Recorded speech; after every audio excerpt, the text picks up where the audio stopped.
अब देखना पुण्यात्माओं, ये परमात्मा है धरती पे, कोई भूल ना करे कि गांव धनाने का रामपाल है। ये साक्षात कबीर परमात्मा धरती पे प्रकट है, विराजमान है गुरुदेव भगवान के रूप में। अमूमन हर साध संगति में शाम को ही परमात्मा को हलवाराम का भोग लगता है। इससे पहले हलवाराम का भोग नहीं लगता, हलवाराम शाम को ही बनता है। गुरुदेव अंतर्यामी थे, पल पल साथ में थे। परमेश्वर ने बहन में प्रेरणा करके किसी भी माध्यम से और हलवाराम बनवा दिया सुबह सुबह। और सुबह 6:30 बजे बहन ने कहा कि भगत जी गुरु जी को भोग लगा दो। हमने कहा भी भोग तो परमात्मा, मैंने सोचा बहन कोई चाय के लिए या कोई बिस्कुट के लिए बोल रही होगी, तो मैंने कहा लगाओ लगाओ, परमात्मा को भोग तो लगना ही है, वहां रख दो परमेश्वर के, अपने छोटे अंदेव की आरती कर दो दंडवत करके। नहीं नहीं बोलो भोग लगेगा परमात्मा को। तो मैंने कहा बहन जी भोग तो शाम को लगेगा। बोलो भगत जी हलवाराम बन गया। तो मैं भी एकदम से आश्चर्यचकित रह गया कि ना हमारी पहले ऐसी कोई बातचीत हुई। कजोड़ भगत जी का जरूर बहन से थोड़ा बहुत विचार विमर्श हुआ था, लेकिन मुझे ये सब नहीं पता था कि भाई हलवाराम भी बन जाएगा सुबह सुबह।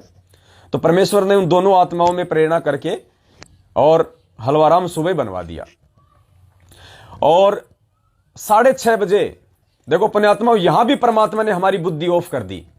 हमारी प्लानिंग थी, क्योंकि ये हिसार सतलोक आश्रम मैनेजमेंट हरियाणा वालों का मेन गढ़ था और हमें पता था कि हर प्रकार की घटिया से घटिया, नीच से नीच हरकत करने से वो लोग नहीं चूकेंगे जहां तक उनका दाव लगेगा।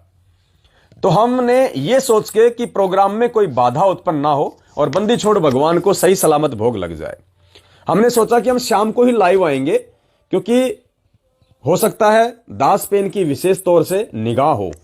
तो अगर दास अभी लाइव आ गया तो इनको मालूम पड़ जाएगा और फिर तो शाम के 7:30 बजे भोग लगेगा। बीच में 12-13 घंटे का टाइम हो गया, तो 12-13 घंटे में तो ये लोग अपनी पूरी प्लानिंग कर लेंगे। इसलिए दास ने सोचा कि शाम को ही लाइव आएंगे, शाम को ही भोग लगेगा। लेकिन बंदी छोड़ को पता था कि बेटा शाम तक ये काल भगवान यहां पे तुम्हें नहीं टिकने देगा। शाम तक इस काल भगवान ने बहुत बड़ा तांडव मचाना है यहां पे। तो परमेश्वर अंतर्यामी थे गुरुदेव भगवान परमात्मा ने सुबह 6 बजे ही जो है हलवाराम बनवा दिया। और दास की परमात्मा ने बुद्धि ऑफ कर दी। दास अपनी तरफ से बिल्कुल लाइव नहीं आता, अपनी सोच आधार से दास उनको मौका नहीं देने वाला था। लेकिन परमेश्वर ने बुद्धि ऑफ की। तुरंत दास ने बैग से मोबाइल निकाला, लाइव का सामान निकाला और कहा कि भक्तों परमेश्वर को छोटी भोग की आरती के साथ में भोग लगने जा रहा है। और मालिक का हलवाराम रख दिया गया और परमेश्वर को छोटी भोग की आरती के साथ में 1 घंटे हम लाइव आए सुबह 6:30 बजे और परमेश्वर को भोग लगा। देश विदेश के सभी भक्तों ने लाइव में भी परमेश्वर का भोग प्रसाद देखा, परमेश्वर की भोग आरती में शामिल हुए। और पुण्यात्माओं, सुबह जैसे हम लाइव आए तुरंत सतलोक आश्रम मैनेजमेंट हरियाणा वाले चौकन्ने हो गए कि भैया शिकार आ गया, शिकार आ गया। तुरंत चौकन्ने हो गए, इनके यंत्र तंत्र संत्र सब घूमने लग गए। और 1 घंटे हम लाइव रहे। उसके बाद हम रुक गए, बैठ गए, क्योंकि हम भी थके हारे थे, हमने भी नहाना धोना था, भोजन भंडारा लेना था। अब देखो पुण्यात्माओं, यहां परमात्मा ने हम नीचों की जो छोटी सोच थी उसको परमेश्वर ने नीचे दबाया, क्योंकि भगवान अंतर्यामी थे, उनको पता था कि यहां क्या होने वाला है और मेरे बच्चों पे फूल जितनी भी आपत्ति ना आ जाए।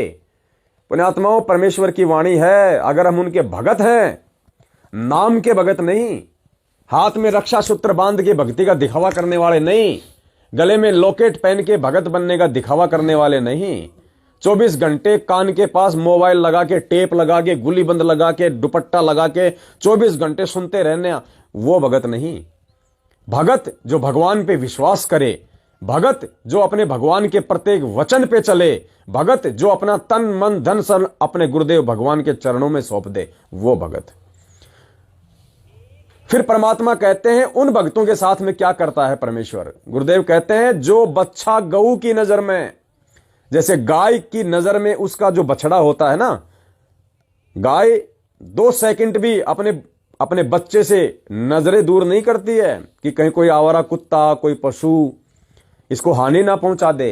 तो परमेश्वर कहते हैं जो बच्चा गऊ की नजर में, भैंस तो पीट करके सो जाती है, भैंस तो 1 घंटे पीट करके सो जाएगी अपने बच्चे से, क्योंकि उसकी मोटी बुद्धि होती है। इसलिए परमेश्वर ने गाय का एग्जाम्पल दिया, क्योंकि गाय 1 सेकंड के लिए भी अपने बच्चे को अपनी नजर से दूर नहीं करती, उसको इतनी चिंता होती है। तो परमेश्वर यहां पे गाय की भूमिका में, और जो बछड़ा है वो परमेश्वर के बच्चे, सतसेवक बच्चे। तो परमेश्वर कहते हैं जो बच्चा गऊ की नजर में, ऐसे साईं को संत, ऐसे उस भगवान को अपने भक्तों की टेंशन होती है, गुरु को अपने बच्चों की चिंता होती है। जो बच्चा गऊ की नजर में, यूं साई को संत, और भक्तों के पीछे पीछे फिरे वो भगत वत्सल भगवंत। तो ऐसे वो भगवंत हिसार जेल में बैठा हुआ शरीर रूप में और शब्द रूप में अपने प्रत्येक सतसेवक बच्चे के पास हिसार में बहन सुलेखा दासी के घर पे बैठा हुआ था। पल पल नजर थी उस परमेश्वर की अपने सतसेवक बच्चों के ऊपर कि इस पृथ्वी पे मेरी सर्वश्रेष्ठ आत्माएं यहां आई हुई हैं, मेरे विशेष बच्चे, मेरी विशेष आत्माएं अपने 100 काम छोड़ के, और इस मेरे 27 वर्षों से जो मैं संघर्ष कर रहा हूं, इस संघर्ष को आगे परवान चढ़ाने के लिए और अपने गुरुदेव के पद चिन्हों पे चलते हुए संघर्ष करने की शिक्षा लेते हुए आज यहां इसार की साथ संगति में आए हुए हैं। तो परमेश्वर कैसे फूल जितनी चोट भी अपने बच्चों को आने देंगे? तो मालिक अंतर्यामी थे, काल भगवान की भयंकर से भयंकर सूक्ष्म चाल का उनको पता था कि आज काल ने यहां पे 2-3 लाश तो कम से कम गिरानी ही गिरानी है, क्योंकि बुरी तरह से सतलोक आश्रम मैनेजमेंट हरियाणा बौखलाया हुआ था, बुरी तरह से, कि हमारे गढ़ में आ गया। इन्होंने कभी सौपन में भी नहीं सोचा था कि सतसेवक हिसार में आके साथ संगति कर लेंगे। कल ऐसे बैठे हुए थे, जयपुर से रूपदास भगत जी हैं, तो दास तो दिमाग से निकल गई थी बात। तो भगत जी ने कहा कि भगत जी एक दिन आप दुकान पे बैठे थे और आपकी किसी से बातचीत हो रही थी मैनेजमेंट वाले से, और आप उनको चिल्ला चिल्ला के कह रहे थे कि तुम्हारी छाती पे आके हिसार में आके साथ संगति करेंगे एक दिन, तुम्हारी छाती पे आके। तो दास ने कहा कि भाई अब मेरे तो दिमाग से निकल गई, परमात्मा ने कब बुलवा दिया, क्या बुलवा दिया, ध्यान नहीं है।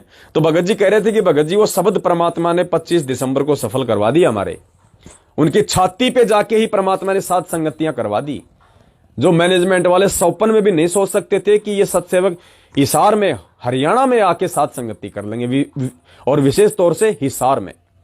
तो परमेश्वर ने अपने बच्चों का वो वचन भी सफल करवाया, वो पूरा करवाया। तो गुरुदेव अंतर्यामी थे, परमेश्वर को मालूम था कि क्या कुछ होने वाला है यहां पे। तो परमेश्वर ने सारे काम जो शाम को होते हैं, गुरुदेव ने वो काम सुबह ही करवाने शुरू कर दिए। सुबह 6 बजे परमात्मा ने हलवा प्रसाद बनवा दिया, जो कि शाम को बनता है। सुबह 6:30 बजे परमेश्वर ने भोग लगवा लिया अपने आप को, जो कि शाम को लगता है। और 1 घंटे परमात्मा ने साथ संगति करवा दी, जो कि पूरी रात चलती है। और उसके बाद पुण्यात्माओं दूसरा चमत्कार, भंडारा हमेशा रमेणी के बाद होता है, ये नियम है हमारा साथ संगत वालों का। उससे पहले हल्का फुल्का नाश्ता हम कर लेते हैं, लेकिन परमेश्वर की मर्जी, परमात्मा ने 12 भी नहीं बजने दिए, 11 बजे ही भक्तों में प्रेरणा करके आलू टमाटर गोभी फलाना दिखना तिखना छील छाल के इन्होंने तो छत पे अपना भंडारा रेडी कर दिया। और मालूम पड़ा, ये बोले भगत जी भोग लगाओ, तो दास ने कहा कि अभी तो लगा है। बोले भंडारे का मुझको बन गया, बोले बनवा दिया परमात्मा ने, तो मुझको लगा दो। तो ऐसी दया बख्शी परमपिता परमेश्वर ने। 11 बजे गुरुदेव भगवान ने जो है सब्जी पूड़ी वगैरह जो भी परमेश्वर ने बनवाई, मालिक को पता था कि बाद में ये भंडारा भी नहीं करने देगा, ये काल भगवान ऐसा तांडव मचाएगा। तो परमेश्वर ने 11 बजे ही भक्तों को जो वहां पहुंच गए, भंडारा भी सबको करवा दिया परमात्मा ने। मालिक को दोबारा से भोग लगा, जबकि अमूमन एक बार भोग लगता है साथ संगति में। परमात्मा ने सुबह 6 बजे से लेकर दिन के 11 बजे तक 2 बार भोग लगवाया, 2 बार। छप्पर फाड़ दया बख्शी। बोलो बंदी छोड़ सतगुरु रामपाल जी भगवान की। पुण्यात्मा, इसको कहते हैं समर्थ, इसको कहते हैं अंतर्यामी। संध्या आरती में पढ़ते हैं अंतर्यामी एक आप आत्म के आधार, और जो तुम छोड़ो हाथ तो मुझे कौन उतारे पार।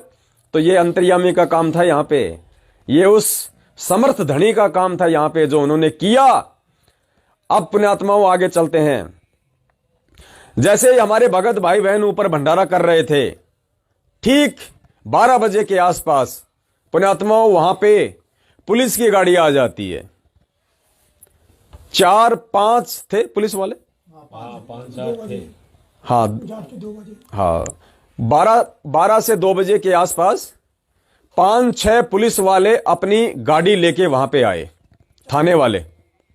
और आते ही उन्होंने, देखो पुण्यात्माओं, बहन ने परमिशन भी ले ली थी पहले ही, और बहन को 23 तारीख को इन्होंने थाने में भी बुलवा लिया था पुलिस वालों ने, मैनेजमेंट के दबाव में आके। पुण्यात्माओं समझ सकते हो आप, समझदार को संकेत काफी होता है। पुलिस वालों का उस सत्संग के प्रोग्राम को रोकने का कोई वो नहीं था, वो टारगेट उनको कोई मतलब नहीं था। सैकड़ों सत्संग होते हैं हिसार में, सभी संतों के होते हैं, पता नहीं कितने प्रोग्राम होते हैं। लेकिन पुण्यात्माओं देखना, इन दुष्टों ने, सतलोक आश्रम मैनेजमेंट हरियाणा वालों ने बेचारे उन पुलिस वालों के भी कर्म फुड़वा दिए भयंकर रूप से, उनके भी कर्म बिगड़वा दिए। पुलिस को कोई मतलब नहीं था कौन सत्संग कर रहा है। हम कोई सपना चौधरी का कोई प्रोग्राम थोड़ी देखने गए थे, हैं? वहां पे कोई सपना चौधरी थोड़े कोई आधे कपड़े पहन के डांस कर रही थी, कोई जागरण थोड़ी हो रहा था वहां पे। परमात्मा का सत्संग था, बहन की स्कूल है, नीचे अंडरग्राउंड है, ना किसी आड़ोसी पाड़ोसी को कोई समस्या थी, ना किसी और को कोई प्रॉब्लम थी, ना हमारा कोई डीजे बजाने का प्रोग्राम था। जब पड़ोसियों तक को प्रॉब्लम नहीं है तो पुण्यात्मा विचार करो पुलिस प्रशासन को क्या प्रॉब्लम हो सकती है। लेकिन इन गधों ने संगत से जो दान लूटा जा रहा है, पुण्यात्माओं बेचारों के उनके भी कर्म बिगड़वा दिए और पुलिस वालों को वहां पे भेज दिया गया। पुलिस वाले वहां पे हमारे को डराने लगे, धमकाने लगे, कोई प्रोग्राम नहीं होगा, कोरोना चल रहा है, ये चल रहा है, वो चल रहा है, जबकि हजारों प्रोग्राम चल रहे हैं। लेकिन जबरदस्ती उन पुलिस वालों के ऊपर दबाव देके, और समझ सकते हो पुण्यात्माओं आपका दान कहां जा रहा है। समझदार को संकेत ही काफी होता है।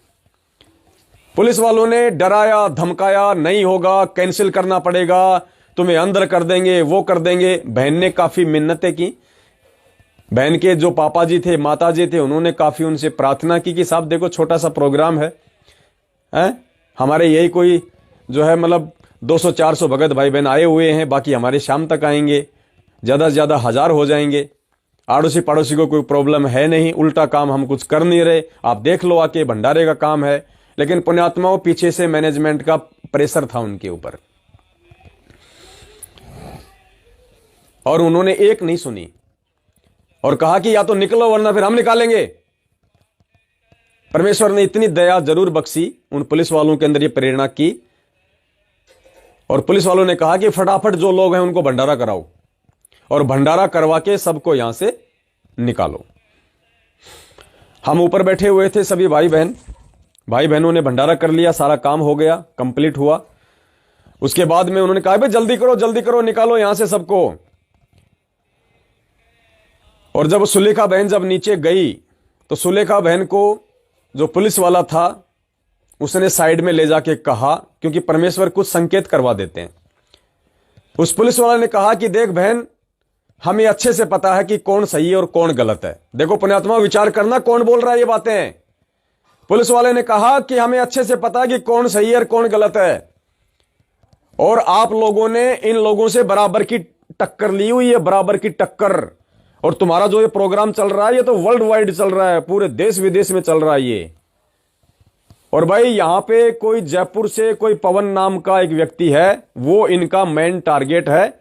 उस व्यक्ति के साथ में कुछ भी घटना घटित हो सकती है, इसलिए इन सबको निकालो और उस पवन को भी निकाल दो, उसको भी निकाल दो, और इन सबको निकालो यहां से फटाफट, वरना यहां पे कुछ भी हो सकता है।